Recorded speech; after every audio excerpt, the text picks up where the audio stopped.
আসসালামু আলাইকুম। Monaj blog and cook চ্যানেলে সবাইকে স্বাগতম। কেমন আছেন সবাই? আশা করছি সবাই ভালো আছেন। আলহামদুলিল্লাহ, আল্লাহর অশেষ রহমতে আমরাও বেশ ভালো আছি। হাজির হয়ে গেলাম নতুন আরেকটি ভিডিও নিয়ে।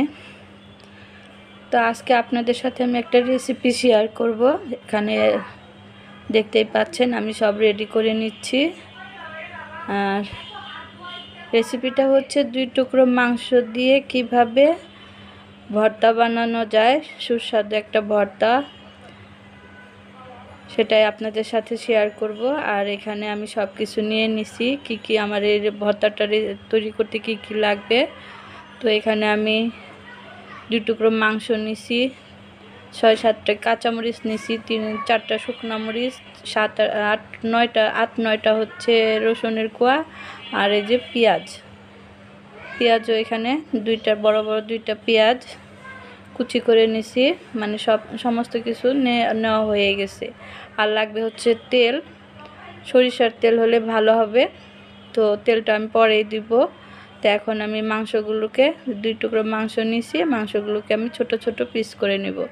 আর এই যে এখানে দেখুন আমার মাংসগুলো ছোট ছোট পিস করে নেওয়া হয়ে গেছে। এটা পাটায়ও থেতো করে নেওয়া যায়, নিলে ভালো হয়। তো আমি আর পাটায় থেতো করে না, আমি ছোট ছোট পিস করে নিছি। তো এখন সব কিছু আমি চুলায় দিয়ে দিছি, চুলাটা ধরিয়ে দিছি। তো প্রথমে আমি একটু হালকা নেড়ে চেড়ে দিচ্ছি। তো নেড়ে চেড়ে দেওয়ার পরে এখান থেকে এই যে মাংস থেকে তেল বের হয়েছে, পেঁয়াজের পানি বের হয়েছে। তো এখানে একটু ভিজা ভিজা অবস্থা হয়ে গেছে। তো কিছুক্ষণ এভাবে নেড়ে চেড়ে নিলাম। এখন দিয়ে দিব হচ্ছে পানি। তো আজকে ভর্তার রেসিপি শেয়ার করতেছি আপনাদের সাথে, মাংস দিয়ে কিভাবে ভর্তা বানায়। আর এই ভর্তাটা খেতে অনেক সুস্বাদু হয়, মজাদার হয়, সেটাই আপনাদের সাথে শেয়ার করছি। আশা করছি ভালো লাগবে। প্রথম থেকে ভিডিওটা স্কিপ না করে শেষ পর্যন্ত দেখবেন। আর দেখা শুরুতে একটা করে লাইক দিয়ে দিবেন, শেয়ার করে দিবেন। তো বন্ধুরা, এখানে আমার এই যে মাংসটা একটু প্রথমে করে নিলাম, নেড়ে চেড়ে নিলাম, পানিটা বের হয়ে গেছে। এখন আমি দিয়ে দিলাম সামান্য একটু লবণ আর একটু হলুদের গুঁড়া দিয়ে নেড়ে চেড়ে মিক্স করে নিলাম।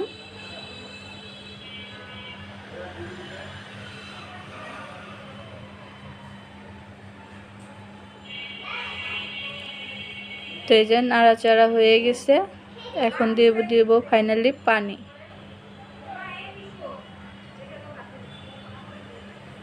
এই তো পানি দিয়ে দিলাম, পানি দেওয়া হয়ে গেছে।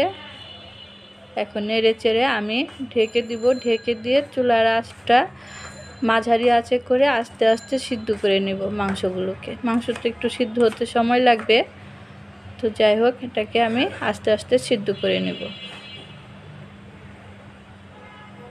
এই যে ঢেকে দিলাম, দেখতেই পাচ্ছেন। তো বন্ধুরা, প্রায় 10 মিনিট লাগছে এটা আমার সিদ্ধ হতে। 10 মিনিট পর আমি চলে আসছি। তো ঢাকনাটা উঠিয়ে এখন এই যে দেখুন এই যে পানিটা শুকিয়ে গেছে। তো এটার গায়ে গায়ে যে পানি ছিল সেটাও আমি নেড়ে চেড়ে শুকিয়ে নিলাম। তো মাশাআল্লাহ, দেখতে কিন্তু অনেক সুন্দর হয়েছে। তো এখন আমি তেল দিয়ে ভেজে নিব। দিয়ে দিলাম সরিষার তেল। এটাকে তেল দিয়ে ভেজে নিতে হবে।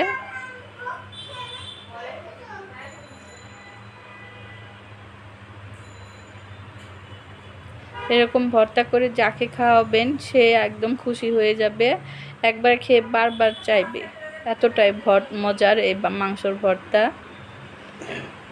তো দেখতেই পাচ্ছেন তেলের উপরে ভেজে নিচ্ছি। এরকম ভেজে নিতে হবে কিছুক্ষণ, 5 মিনিট ভেজে নিলেই হবে।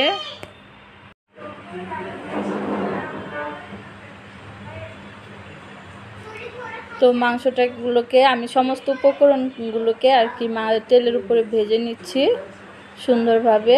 তো ভাজা হয়ে গেছে। এখন এটা আমি নামিয়ে রেখে দিব ঠান্ডা হওয়ার জন্য। তো বন্ধুরা, আমার যে মাংসগুলোর যে উপকরণ সেগুলো ঠান্ডা হয়ে গেছে। এখন আমি মিক্সিতে নিয়ে নিচ্ছি। মিক্সিতে আমি ভর্তাটা বানিয়ে নেব। এটা পাটায় ভর্তা করলে ভালো হয়। তো আপনারা পারলে পাটায় ভর্তাটা করে নেবেন। আমি মিক্সিতে করে নিচ্ছি। তো এটা ঠান্ডা হলে কিন্তু মিক্সিতে করবেন, তা না হলে কিন্তু মিক্সি নষ্ট হয়ে যাবে। ঠান্ডা করে তারপর আর ভর্তাটা বানাতে হবে।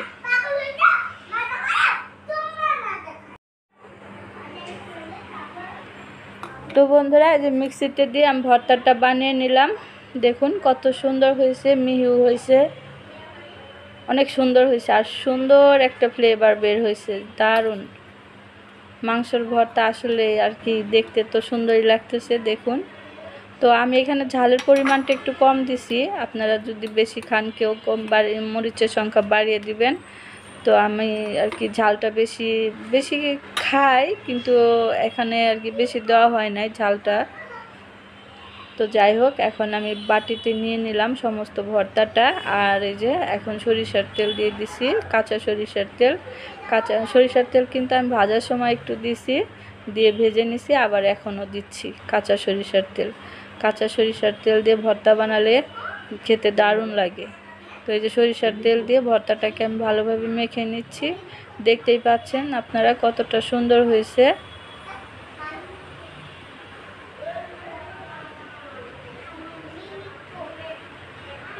তো কিছুক্ষণ এরকম হাত দিয়ে মেখে নিলাম। তো মাখা শেষ করে এখন আমি ছোট ছোট বল আকারে এটা তো বানিয়ে নেব।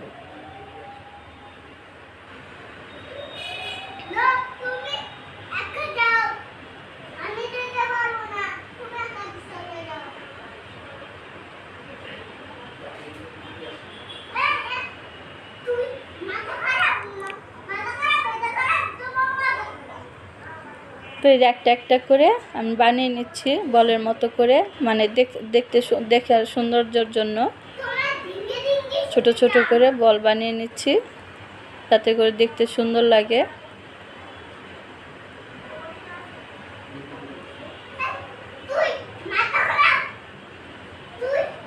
তো বন্ধুরা, ভর্তাটা কিন্তু অনেক সুন্দর হয়েছে।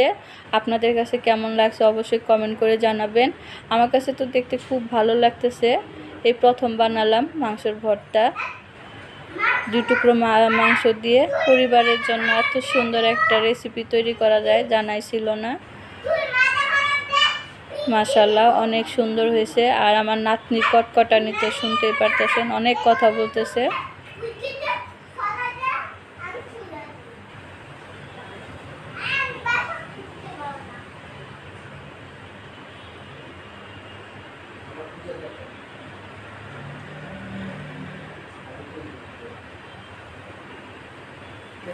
তো বন্ধুরা, সমস্ত ভর্তাটাকে আমি গোল গোল গোল বল বানিয়ে নিলাম।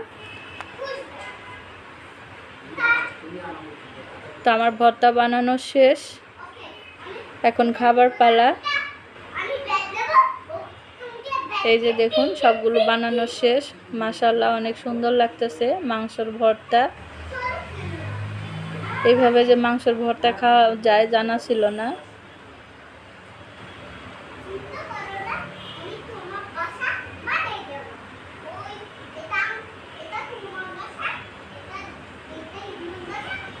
আর এই যে বন্ধুরা দেখুন, আমি সেই মাংসের ভর্তা দিয়ে ভাত খেতে বসে গেছি, আর আপনাদের সাথে শেয়ার করছি মাংসের ভর্তা দিয়ে ভাত খেতে কেমন লাগে। বিসমিল্লাহ বলে খেয়ে নিলাম। সত্যি বন্ধুরা, ভর্তাটা অসাধারণ হয়েছে, মানে যেমন চেয়েছিলাম তেমনই হয়েছে। আর প্রথম যে এত সুন্দর ভর্তা হবে ভাবতেই পারি নাই।